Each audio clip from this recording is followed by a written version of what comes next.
Hello, today I'm going to be showing everything in version 1.1 Honkai Star Rail update. I will try and make it a bit condensed next update video along with my own commentary, but don't forget to like and subscribe, it really means a lot.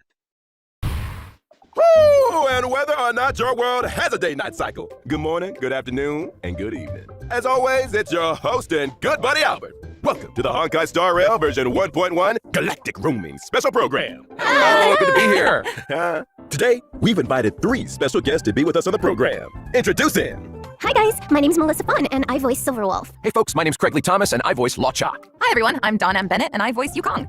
Pleasure to have you with us. And now, without further ado, let's get straight into Honkai Star Rail version 1.1. What's new, Craig? Well, judging from the trailer we just saw, it looks like all 3 areas got some updates. Herta Space Station, Belobog, and the Xianzhou Lafu. I don't know if you noticed, but Silverwolf got the first bit of screen time. Just saying. Speaking of Silverwolf, I hear our notorious Stellaron hunter is planning another visit to Genius Society territory soon. Let's take a close look at this little troublemaker. Yeah.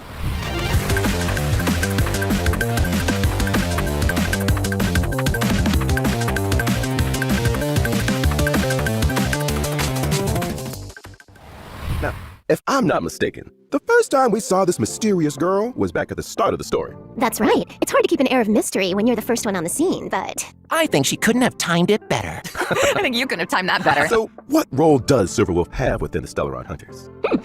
She's a super hacker, essentially. Lots of technical know-how. If you've got a hack, she's got your back. It's kind of scary how good she is. Yeah. Hacking a surveillance system on Herta Space Station? Not easy. That's how she located the Stellaron. Let's not forget the Xianzhou. She hacked into the Lafu's systems and guided the Astral Express crew onto the ship. You guys know that this is all pretty illegal, right? Yeah. I guess what we're trying to say is Silverwolf is capable of breaking through any and all defense systems. That's why she's useful to the Stellaron Hunters. I see. Second question. What's with all the gaming paraphernalia? Oh, I've been meaning to ask that too. A console here, controller buttons there. It's a vibe. Well, this probably won't come as a surprise to anyone, but she's a gamer. In fact, she sees the universe as a game in itself, and she's playing to win. She actually uses a lot of gamer slang in conversation. Not everyone picks up on it, though. Got it. So it's fair to say she's kind of a nerd? You could say that. She's also not great at socializing. Really? She always struck me as pretty outgoing. I guess she does have a lot of friends. Hold up a second. She's an outgoing nerd with poor social skills and a lot of friends. That's quite the combo. Well, if you struggle to make friends, why not create your own? Melissa, you're talking about imaginary friends, right? I'm not sure that counts. Oh, okay, let me explain. I'm talking about the AI modules in her weapons. See these little guys on her character artwork? That's friend. There's devil. This one over here is white collar. Oh, and this one's servant. Oh, they're so cute. Yeah, they're pretty adorable. When Silverwolf talks about her team of professionals, she's talking about these guys. Hold on a second. Since when did AI become so adorable? Clearly, we're making it real easy for the machines to take over. It's thanks to Silverwolf's hacking skills that she's been able to forge such a fearsome reputation at such a young age. Let's take a look at her strengths. Well, Silverwolf is a quantum-type character following the path of nihility. She can apply different debuffs to enemies to improve her allies' combat superiority. In particular, her skill can inflict a weakness on enemies. The weakness she inflicts matches a random ally's attack type. Which is to say that even if nobody on her team has an attack type which matches an enemy's weakness, Silverwolf can create a weakness that will correspond to an ally's existing strength. Exactly! In addition, every one of Silverwolf's attacks has a chance of inflicting the enemy with a random bug. There are 3 kinds of bugs, which reduce the enemy's attack, defense, and speed, respectively. Okay. And outside of combat, Silverwolf can use her technique to attack an enemy and enter battle. Regardless of enemy weakness, she deals damage to all enemies and reduces their toughness.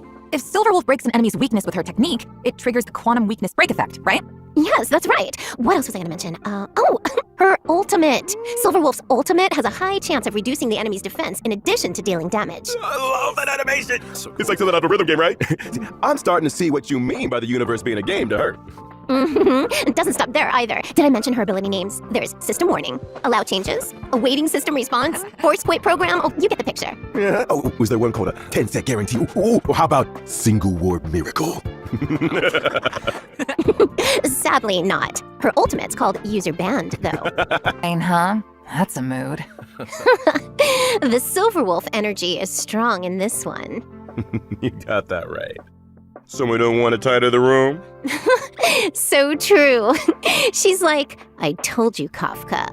I'm gonna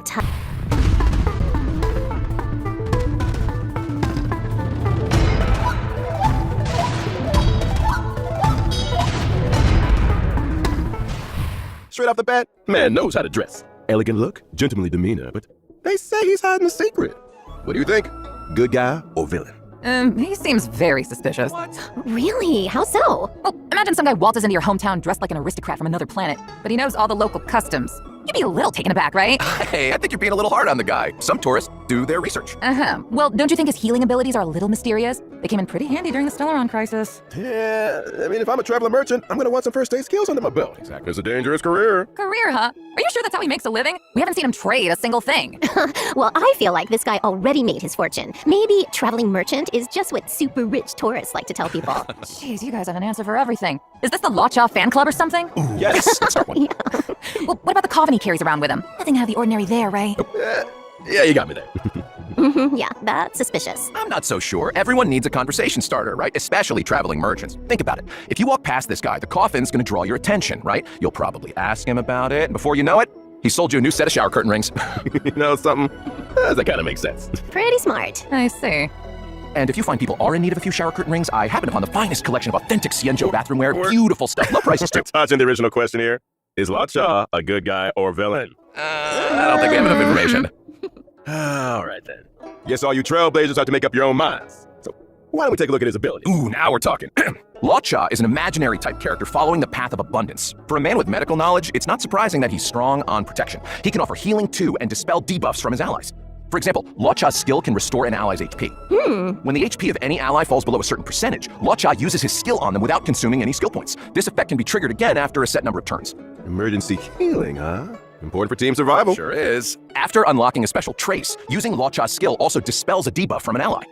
Using Lacha's ultimate, Death Wish, dispels one buff from and deals imaginary damage to all enemies. In other words, if you've got an enemy that's always buffing themselves or debuffing your allies, Lacha has an important role to play. Precisely. And here's something else. Every time Lacha uses his skill or ultimate, he grants himself one stack of Abyss Flower. Now, when the Abyss Flower reaches a certain number of stacks, Lacha deploys a field against the enemy, which lasts for a set number of turns. When the field is active, allies recover a set amount of HP whenever they make an attack. And that's not all. After unlocking a special trace, attacks against enemies in the field can restore ally HP. Cool, it's like a force field of healing. During exploration, when Lacha uses his technique, Mercy of a Fool, his field will be immediately generated at the start of the next battle. Sheesh. Mr. Lacha. Mysterious origins and extraordinary skills. It looks like a snapshot of Lacha talking to the coffin? Wow.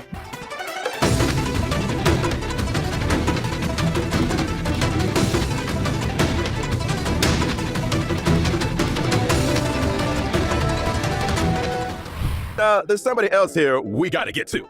I'm talking about the elegant, sky-faring Hellmaster, Madame Yukong. About time, too! Well, from commerce, cargo, passengers, all the way through to the Air Force, the Skyfaring Commission is in charge of all matters relating to flight. Yukong is the head of that commission, so the above falls right under her remit. Nice. Speaking of flight, it seems like star skiffs are the most emblematic means of transportation on the Xianzhou. Yeah, they're a common sight in the Xianzhou skies. Yukong can fly them, right?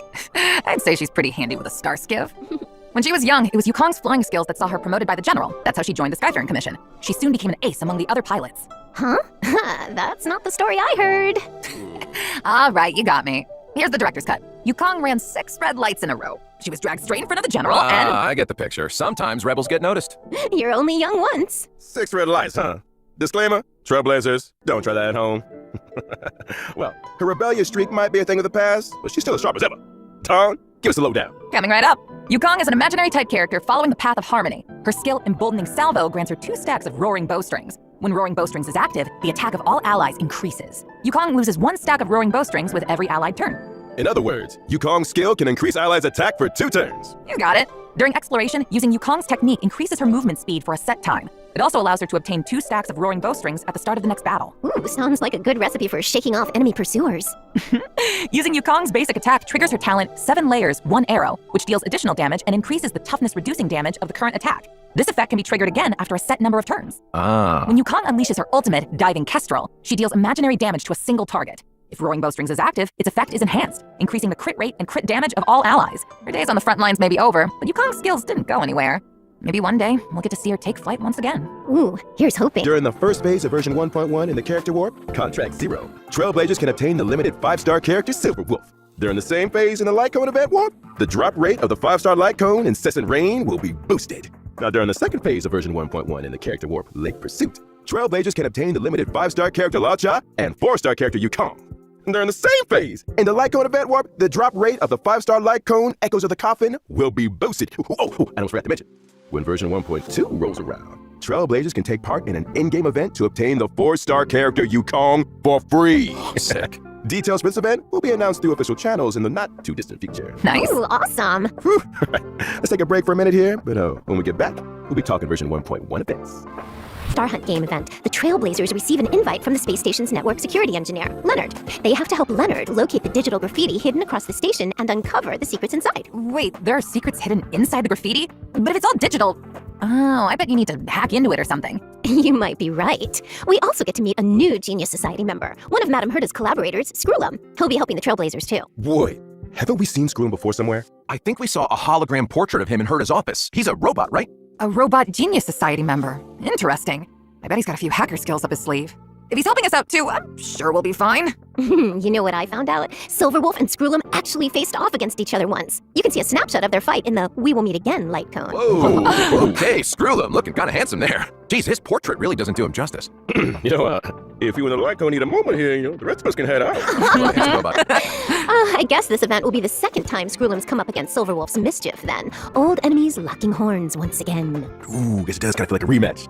I gotta mention Star Rail anytime soon. Oh, what? But I did hear that the designs are collectible. The Trailblazer can apply them to in-game surfaces and take photos with the artwork. So Nice. cool. Collecting the graffiti designs also allows you to unlock the limited 4-star light cone before the tutorial mission starts. Complete the event mission to obtain Always Smiling, which can be exchanged in the event shop for limited light cone special superimposition material, as well as stellar jade. Hey, that's another good-looking light cone. Not to change the subject or anything, but I gotta ask, is that Albert merch I'm seeing over there? It looks so fluffy! I want one! Not to mention it, why don't I introduce you to the IPC's merchandise department? If you guys had your own merch, they'd be sold out in no time. Or maybe let's just get back to version 1.1 for now. Prime suspect. Anyway, in the Everwinter City Museum Ledger of Curiosities event, the Trailblazer must help Pela track down clues and recover the lost exhibits. Nice! Well, I love a good whodunit. Sounds great. Well, that's not all. The Trailblazer can take on managerial responsibilities and help run the place. Huh, so what does that involve exactly? I'm glad you asked. The Trailblazer can do things like collect exhibits and enlist other individuals to improve the overall experience for visitors. After achieving specific operational goals, they can accumulate funds to expand the museum's exhibits and gradually unlock limited-time rewards, such as stellar jade, lost crystals, and self-modeling resin.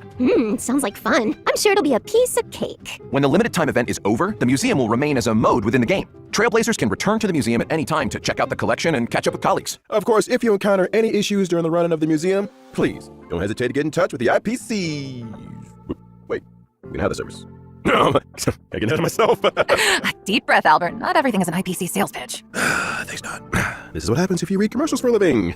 No worries. Kinda did sound like a useful service. Maybe the IPC should look into it. I'm sure our Trailblazers are more interested in the content of the new version. Let's get back on track. All right. A researcher from the space station found a combat simulation program of unknown origin called Stellar Flare, which contains a series of new challenge stages. Huh? More challenges? Every stage in Stellar Flare has a challenge theme and corresponding special mechanism. Trailblazers will have to think outside the box and use any advantages offered by the mechanisms to complete the stage in as few turns as possible. Sounds like the Forgotten Hall to me. The difference with Stellar Flare is that the special mechanisms might require completely new ways of thinking about combat. For example, in some stages, using your skill doesn't consume skill points. In others, damage dealt when breaking an enemy's toughness is increased, but the enemy's toughness will be immediately restored. Huh, sounds pretty cool, but I'm sure Silverwolf will take care of it in one turn. What if I haven't leveled up enough characters? Is it impossible for me to complete the challenge? Don't worry. To assist Trailblazers in completing the challenge, every Stellar Flare stage has a trial character suited to the theme. You don't say. I can get behind that. The Garden of Plenty event. Recently, the cosmos has entered a turbulent cycle, and the calyxes are unusually active. The reality data contained within them has grown exponentially. Huh, which means... It means that over a fixed time period, Trailblazers have a set number of daily attempts to obtain double the rewards from calyxes. Leveling up, here we come! The next event we're going to talk about is called Lab Assistance in Position. Wen Sherling is a Department of Implement Arts researcher on Herda Space Station, and she's currently preparing research topics needed for the next quarter. However, the Antimatter Legion's invasion has messed up her progress. As a result, Wen Sherling has asked the Trailblazer to help her collect monster materials for use in her research topic. If the Trailblazer collects and submits the experimental materials required on a given day, they can receive chorus. New companion missions are destined for the Xianzhou La Fu. These missions will involve Bailu, Yanqing, and Lo Cha. As for the specifics, I'm gonna keep that a secret for now. We can't go spoiling all the fun, can we? What? Not even one detail? Come on, Don. Can you give us a little something? We're on the edge of our seats here. Yeah, come on, Don. All right. Do you guys remember the girl with the blindfold in the opening trailer? And now, young man, allow me to give you a dignified end. I was wondering who she was. Well, all I'll say is that she and the Xianzhou have a complicated past. And her appearance on the Xianzhou leads to a dramatic encounter with Cloud Knight Lieutenant Yin Qing. And that's all you're getting, sorry! Surprises are worth waiting for. Odyssey will also be arriving in version 1.1. For the length of this version, as long as Trailblazers log in for 7 days, they can acquire 10 Star Rail special passes. 10 free warps? Nice! Version 1.1 will also see some system updates. When Trailblazers need to obtain leveling materials that only a certain type of enemy can produce, they can instantly teleport to an area where the enemy is present, as well as pinpoint the precise location of the enemy on the map with a marker. Sounds like a real time saver. Wait until you hear this. Once the enemy in question is defeated, the marker will automatically move to the location of the next enemy. After all marked enemies on a map have been defeated, Trailblazers can continue to pinpoint enemies on other maps. This process can be repeated until all daily respawn enemies of a certain type have been defeated. Oh, that's a lifesaver. I barely found my way to the studio today. There's also a small combat surprise in store. During combat, trotters that have lost their way may randomly enter battle. As long as the trotter is defeated before it manages to flee, additional leveling materials can be obtained. Enemy geolocation and additional material opportunities? Devs, I owe you one. Last but not least, in order to help Trailblazers stay in touch, version 1.1 also has a friend chat function. So you mean, aside from helping friends through support assist, we can send them messages too? Mm-hmm, you got it. Doesn't matter if they're old companions or new acquaintances. That's the spirit of trailblazing right there. Oh, hey, Albert, what's your account? Let me add you.